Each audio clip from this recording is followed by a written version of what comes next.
Maintenant qu'on a fait ça, je vais vous expliquer un petit peu ce que j'ai l'intention de faire. Puisqu'on a deux éléments, on a donc un cœur qui est plein et un cœur qui est vide, où on a juste le contour. Puisqu'on a décidé de ne pas les mettre dans le HTML, on aura besoin de deux pseudo-éléments. Et il se trouve que on a deux pseudo-éléments puisqu'on a le before et le after. Donc, voilà ce que j'ai l'intention de faire. Dans le, le before sera en dessous du after. Donc voilà, ça c'est normal. Alors, en dessous, on va mettre celui qui est uniquement la ligne vide, et au-dessus, on va mettre celui qui est plein avec un linear gradient, mais il aura une opacity de 0. Et par contre, au hover, eh ben, il aura juste une opacity de 1.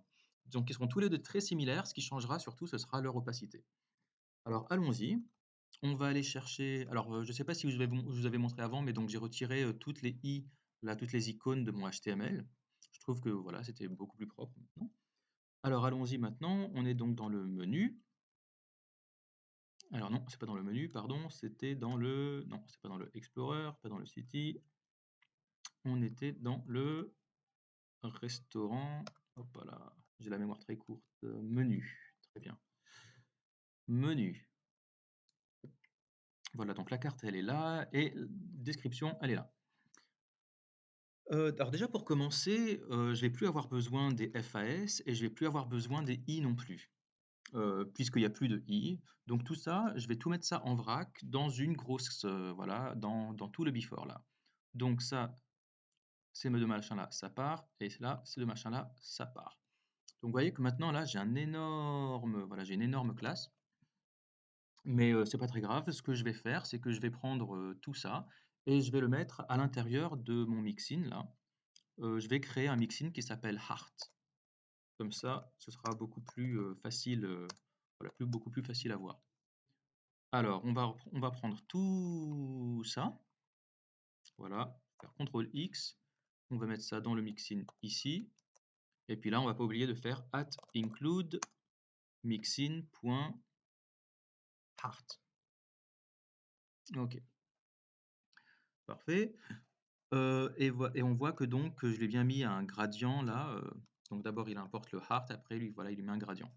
Alors par contre là il me dit there is no module with the namespace mixin. Donc il est pas content parce que effectivement voilà c'est pas mixin, c'est mixin. Ok, c'est bien. Alors qu'est-ce que ça donne là? Mhm. Ok. Ok. Alors non, excusez-moi, le gradient, on n'en a pas besoin pour l'instant, puisqu'on a dit que le before, il n'avait pas de gradient, c'est uniquement la ligne qui est vide. Donc lui, je vais le commenter pour l'instant. On va juste garder voilà, ce mixin heart, qui est donc voilà, tout ce machin. Et ce mixin heart, on a dit qu'il fallait qu'il ait un font weight de 400. Donc voilà, pour l'instant, on va mettre 400. Et puis sa couleur, bah, là j'ai transparent, là, c'est pas ce qu'on veut. On va lui mettre une couleur de black, ou bien plutôt de inherit.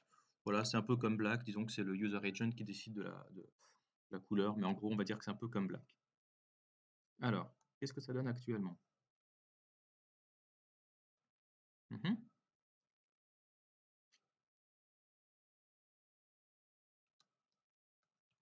Alors, pourquoi ça marche pas? J'ai un truc bizarre là. Pourquoi est-ce qu'il n'est pas là? Je regarde dans la carte description, before, blablabla. Regardez ça, opacity 0, c'est pas bon, on veut un opacity de 1. Voilà. Donc, on va lui mettre la opacity de 1. Voilà. Donc, ça va être notre état de base. Donc, on a un before ici qui va nous mettre voilà, ce cœur vide. Maintenant, ce qu'on va faire, c'est que on va créer un after avec exactement le même cœur à quelques différences près. Notamment, la plus grande différence, c'est qu'il aura une opacity de 0. Donc, allons-y. Alors, la bonne nouvelle, c'est qu'on a un mixin, donc on n'est pas obligé de tout réécrire. Là, dans mon after, donc là, hop, tac, after, pareil, je vais lui mettre @include mixins.heart. Voilà, à nouveau. Qu'est-ce qui se passe là? Forcément, on ne le verra pas. Sauf que cette fois, je vais aussi lui mettre le gradient, là. Et puis surtout, je vais lui mettre une opacity de... alors attendez, non. Non, pour l'instant, il a une opacity de 0. Hein. Alors, attendez. Oui, opacity de 1. Donc lui, voilà, il faut lui mettre une opacity de 0 puisque c'est au hover qu'on le verra.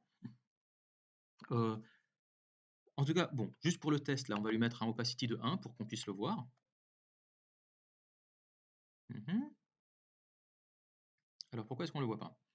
On lui a mis un background color, mais je pense que si on lui met là, vous voyez, il a une couleur, de black. La couleur black, là, c'est pas bien puisqu'elle écrase, le background clip. Comme vous vous souvenez, ce qu'on avait dit dans une vidéo précédente, il faut que la couleur soit transparente pour qu'on puisse voir, alors couleur, pour qu'on puisse voir l'arrière-plan qui est derrière. OK. Ah, OK, là, c'est presque bon. Par contre, si vous avez vu que c'est pas encore ça, puisque c'est pas le bon cœur. Et puis pour passer d'un cœur à un autre, vous vous souvenez, il faut qu'on change le font weight.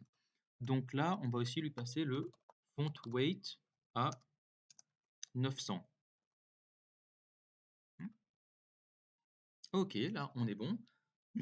Alors, sauf que nous, c'est pas exactement ça qu'on veut. Nous, on veut qu'il soit en opacity de 0 et que c'est que au hover que son opacité devienne 1. Alors, la opacity donc on va la remettre à 0.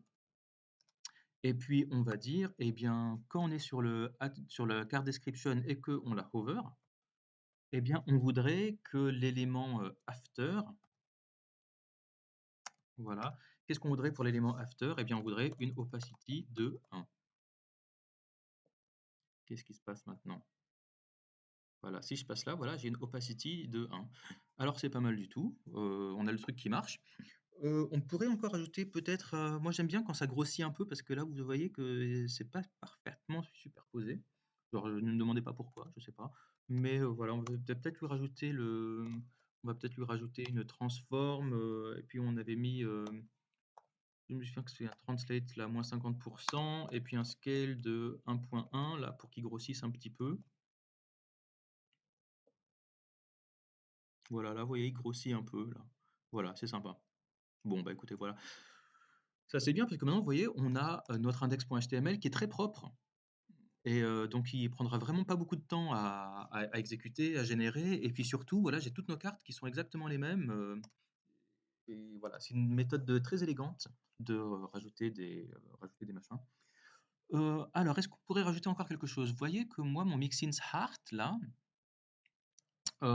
j'ai, là on a fait include Mixins Heart, OK. Et ouais, non.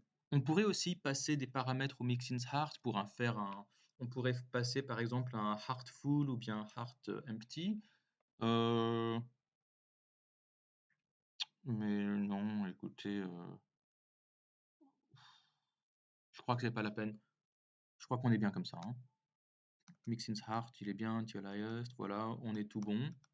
La transition, peut-être qu'on aurait pu l'appeler, on aurait pu faire un mixin spécial pour la transition. Mais bon, peut-être qu'on fera ça dans une vidéo ultérieure. En tout cas, voilà. Alors j'espère que vous avez pu comprendre. Si vous n'avez pas compris, c'est pas très grave, hein, faites ça de la manière que vous voulez. Moi, je voulais juste vous montrer que avec les pseudo-éléments, on peut faire vraiment pas mal de choses. Surtout, ça nous permet de garder un code HTML qui est vraiment facile à comprendre et vraiment propre, parce que le HTML, vraiment, c'est ça qui rajoute du travail processeur. Et on n'aime pas générer, du nouveau code HTML à chaque fois, on préfère générer du code CSS qui est beaucoup plus, voilà, qui est beaucoup plus léger et qui est beaucoup plus sympa pour le processeur. Voilà et bah, bravo, si vous avez suivi jusque là, on va pouvoir, embrayer.